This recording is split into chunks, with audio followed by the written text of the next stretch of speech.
Hi folks, well it's time for another episode of Star Wars, episode 6, Return of the Jedi, and this one is 6M2 Battle Plans. And for this one, as I go over to my screen over here, which is why I'm looking at that way rather than this way, the interesting thing about this is that I've kind of responded to a little bit of advice really, which is about the role of jazz and John Williams's harmony. And it's something that I've been trying to do a bit of woodshedding on because I'm not a jazzer. I've never trained in any form of jazz whatsoever. But there's stuff that you can kind of look up, isn't there, and study. So I've done self-study without any help. But, you know, I mean, I'm getting there, I think. And what I've done for patrons is basically I did this thing, which is sort of jazz minor bows and slash chords. Basically because it fulfills a few things which I kind of suspected, but, you know, wasn't quite able to articulate properly. And essentially what I've done is I've used Mark Levine's Jazz Theory book to kind of use as a basis for this. And then what I've done is I've mapped my usual sort of set class theory stuff, that sort of thing, onto the various modes of the minor scale. So we've got sort of minor major scale, you know, that sort of thing.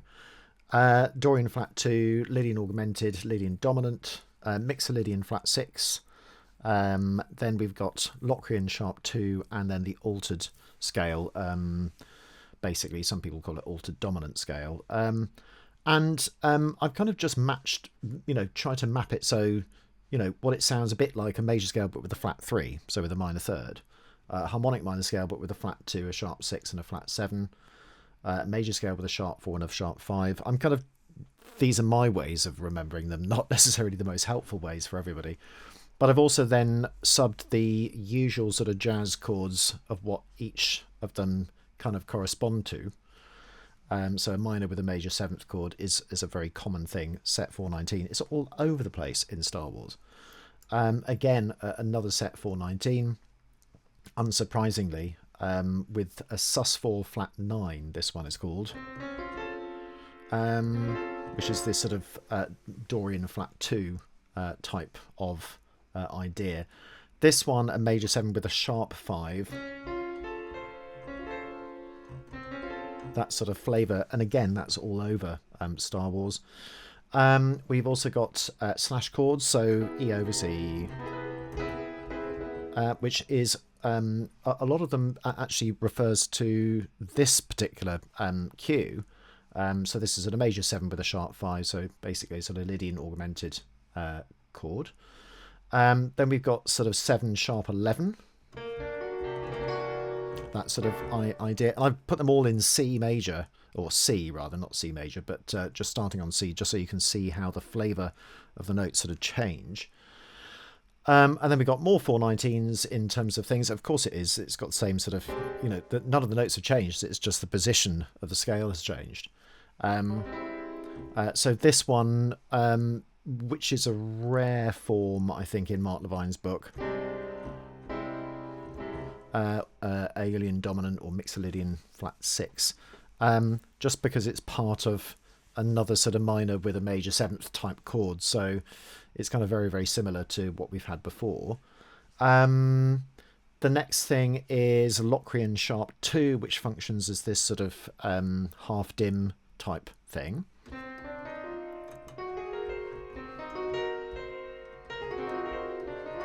That sort of thing. Mode 6. And then the last one, which is particularly common in John Williams, is this altered scale. And you can think of it as almost like a half an octatonic scale. So that's our 0, 1, 3, 4, and then half a whole tone scale. And sometimes he actually starts with a whole tone element. And then uses the 0, 1, 3, 4 at the end. So sometimes he sort of swaps the tetrachords around as well, which is quite interesting. But also by putting the set classes in, you can kind of follow them through. So patrons get an option to sort of go into a search function tagging specific pitch class sets. So with this one, hopefully I can sort of retcon a few of these. And of course, I'm going to have to go through all of the Star Wars things I've done, basically again, probably from a more of a jazz perspective, because I think if you neglect it, then you're missing half of John Williams's sensibilities, because he's mixing jazz stuff with modernism as well. So what we would heretofore have described as wrong note bass is just a slash chord. So I've then mapped all the slash chords that we have, basically found. I've also, just before I go into it, this sort of 3-3 idea could also be explained as a sort of type of seventh with a sharp 9 type of chord as well. You could even call it a flat 10 actually, but I think sharp 9 is a bit better, which is from this octatonic diminished idea.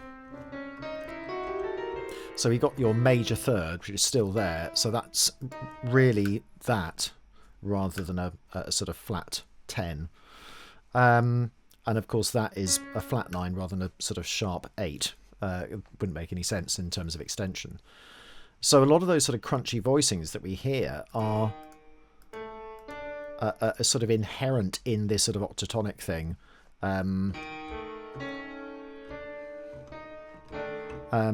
Which is basically, again, a jazz thing. It's not always just octatonic, although it is. It could also be something else. So I've got sort of, you know, those sets, 418,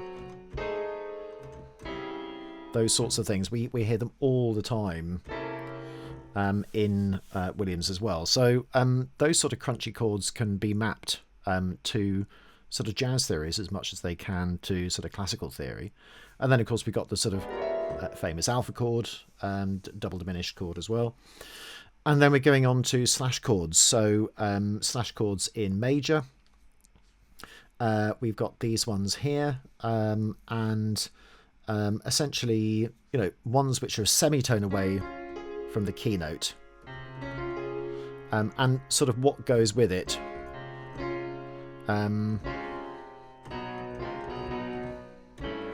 That sort of idea.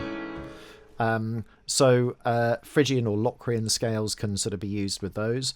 Wrong note bass +2 or bass major second away from this, which sounds like a 5/7D or a 5/7/6/4/2, so third inversion. Actually doesn't always function as that at all. It's just used as a sort of wrong note bass or as a slash chord with a major triad. Notice the major triads tend to be with second inversion, which is just a standard way of voicing them in a sort of jazz piano context. Then we've got things that aren't really wrong note bass because they are part of the actual chord that you get. So I haven't sort of listed those particularly. But you've got things like, you know, our major 7 sharp 5, that Lydian augmented chord. Remember, we just sort of saw that. So that's a major third away from the root note. Do, re, mi. Then we've got other things here, which is this sort of alt chord, which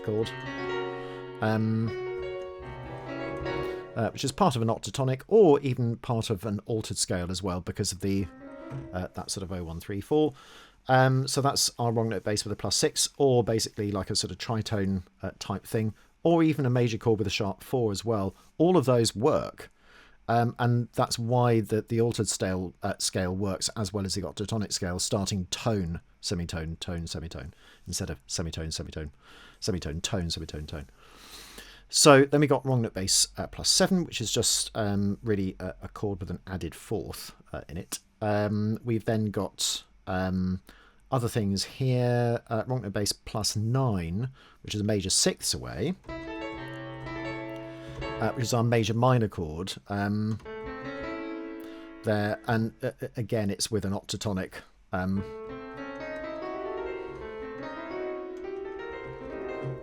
sort of element as well, going semitone tone. Then we've got our wrong note bass 10 or a minor seventh away, which is also a notation for a sort of sort of C sus type chord. And then the last one, which is our major 7, sharp 9, sharp 11. Again, it's a sort of octatonic scale with our major 7th, wrong note bass 11, major 7th away. So I've given both resources. So there's a sort of jazz perspective and there's also a classical perspective, and then hopefully they kind of marry up. And then, although it wasn't sort of included, I've actually done a separate one for minor chords here. So when you have a minor chord, and basically done exactly the same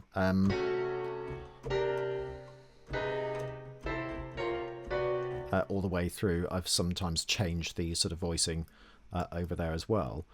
And then sort of also extrapolated different sorts of scale that you could sort of improvise over the top of, should they be just sort of standalone things.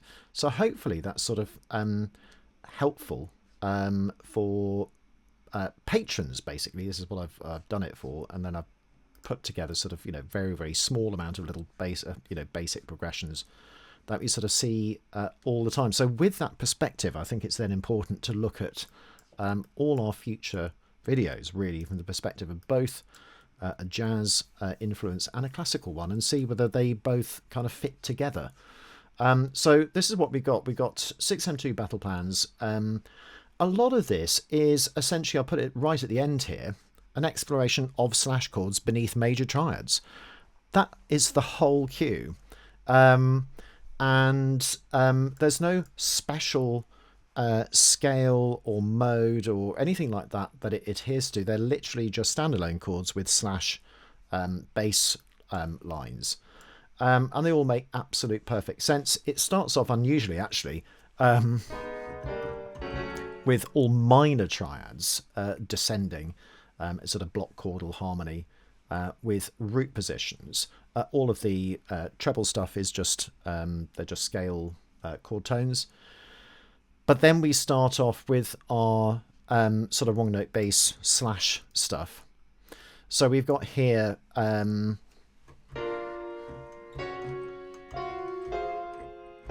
like that. That's at the top of voice.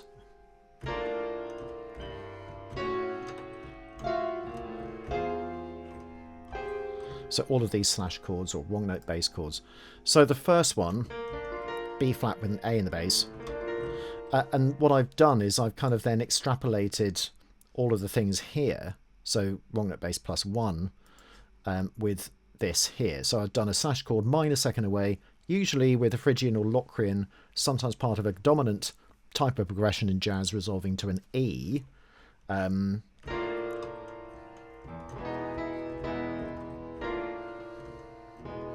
That sort of thing. But which it does eventually, actually, kind of, with the bass line, but also part of a descending sequence, and, you know, also just standalone, but that sort of idea. And then just a standard F sharp minor chord with a first inversion with E sharp. So this one, that's our 3/3 chord, in a slightly different context. And I've done it as an E sharp 7 sharp 9 because of the way that this sort of 3/3 is implied as a sort of C7, so that middle note. And it's really that's kind of that sharp 9 that's actually in effect. It's just the different notations kind of obfuscate it sometimes.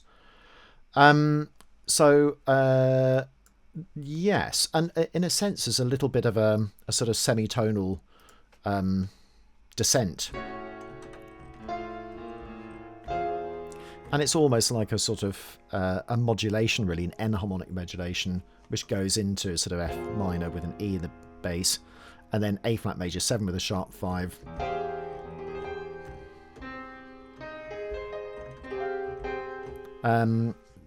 At that point as well. That's just referring to what would normally be Lydian augmented, so it might be a bit confusing actually, so I'm just going to get rid of it.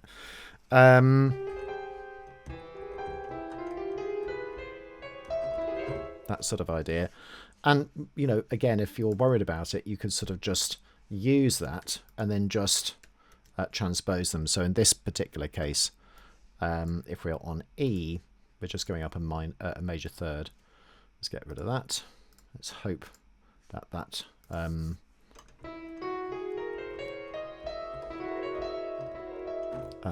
works, and it kind of does. So there we go. There's one of them.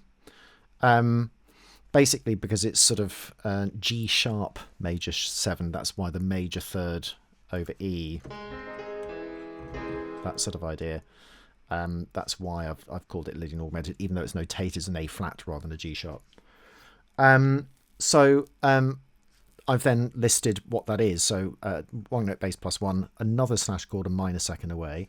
And then we're into major triads, mainly with changing harmony over static bass, or CHOSB. I just wanted to change it because there's so much of it going on.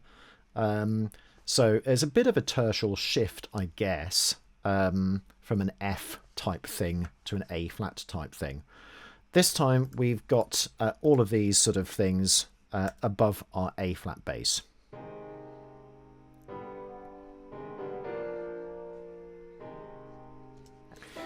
And they're all sort of block chords, and they all have, I guess, inadvertent,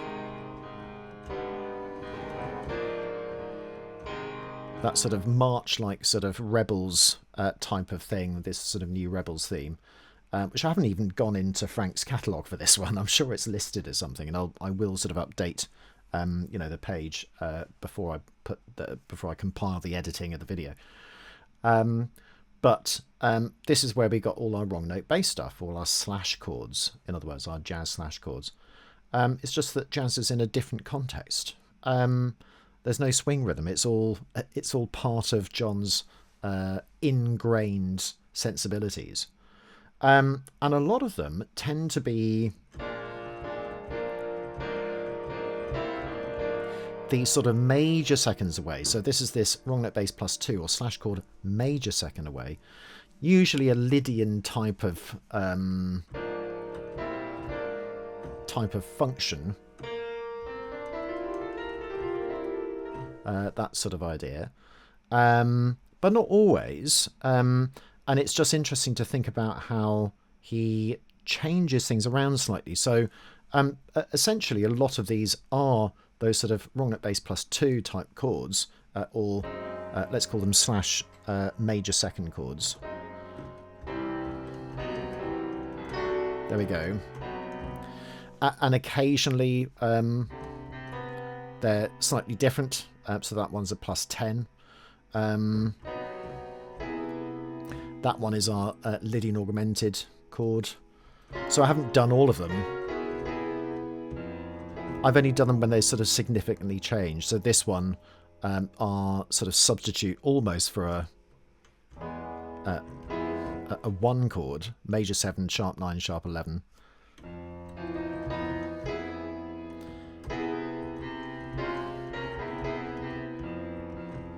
So a sharp +11.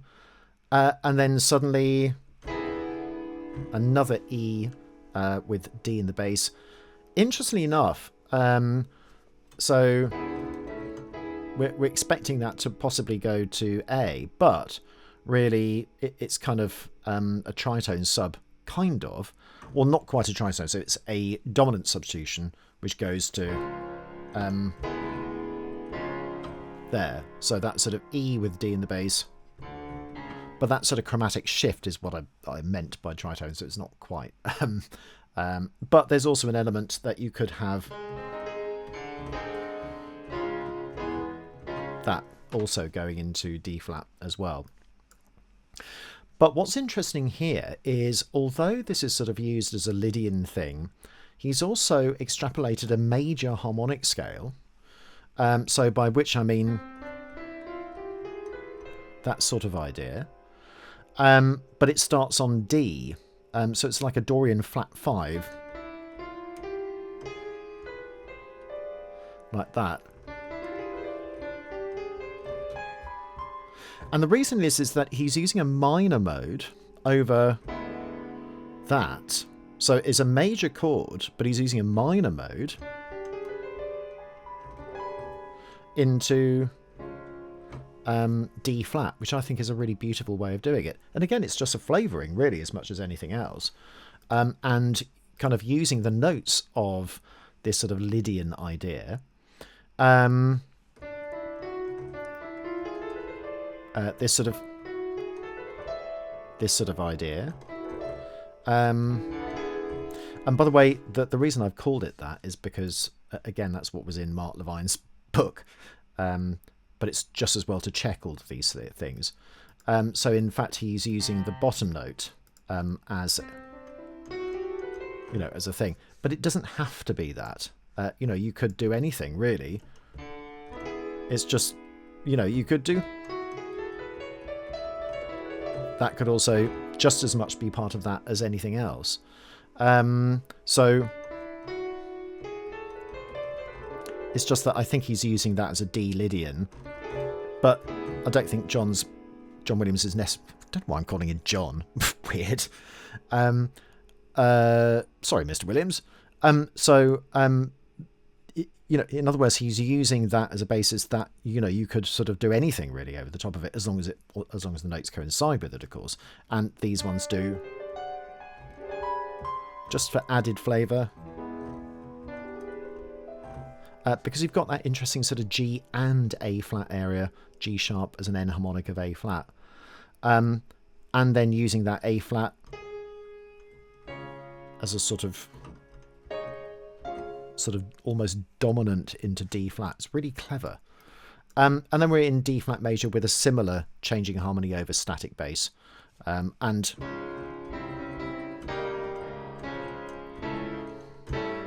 same thing again, wrong note bass +2 or major second / chord. This time with our wrong note bass +6. And it's just very, very effective way of just providing slash notes, really. So just bear in mind those are all with changed basses. I just didn't do all of them, but I suppose I should. Like that, etc. Let's not bother with all of them.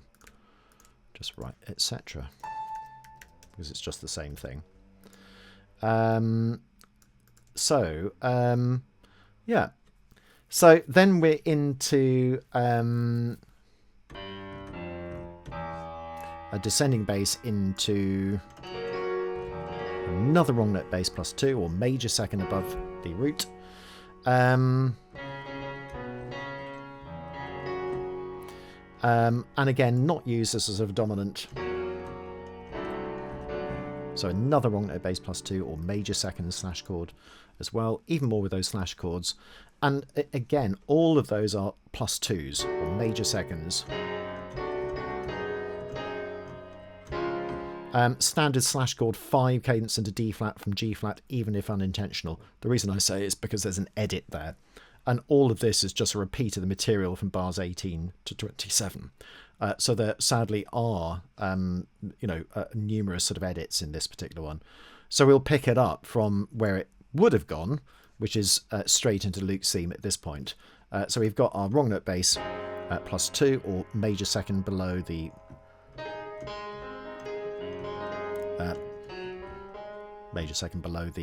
triad, and then we're into A major.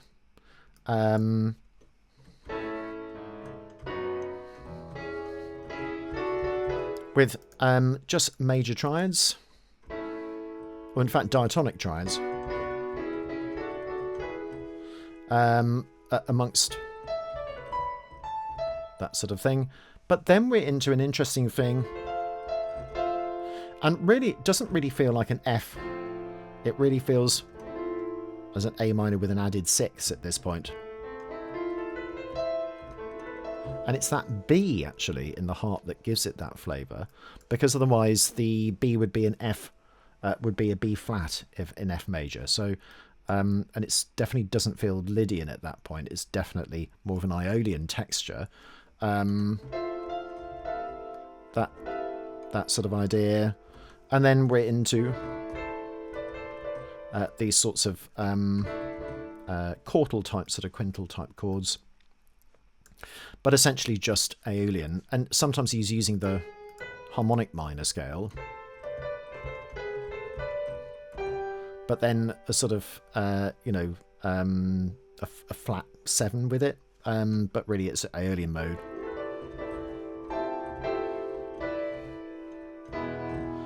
So A minor into E, but is it E the dominant or the tonic? It ends on E, so it appears to be the tonic, therefore it's a sort of minor chord 4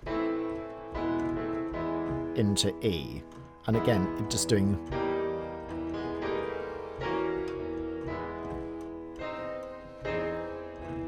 the same sort of thing as we had before.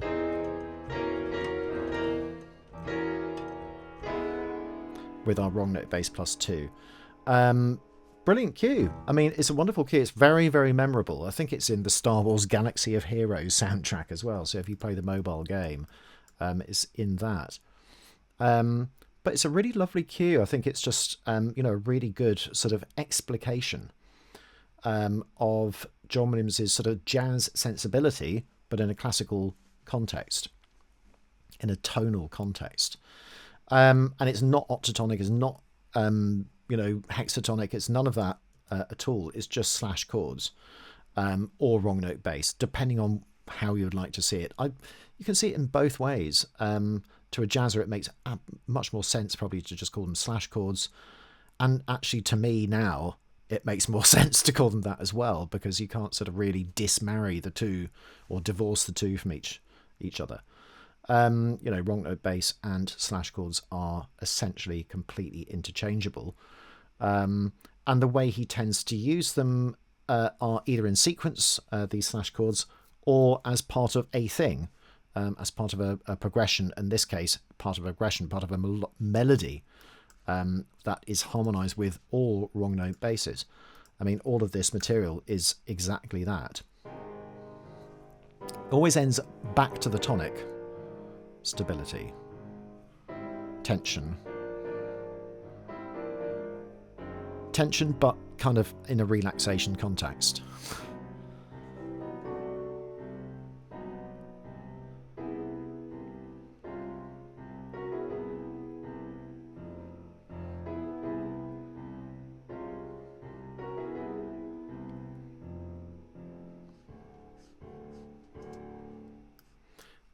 And then we're into the same sort of thing, but just with a different tonal center, D flat major at that point.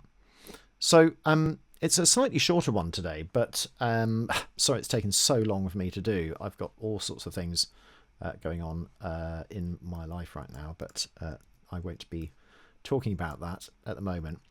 But I hope you've enjoyed it as much as I have, and I need to do a little bit of that sort of woodshedding in jazz theory as well. Not that I'm a jazzer at all, so if I've made some errors, please point them out, because it's good for me to know.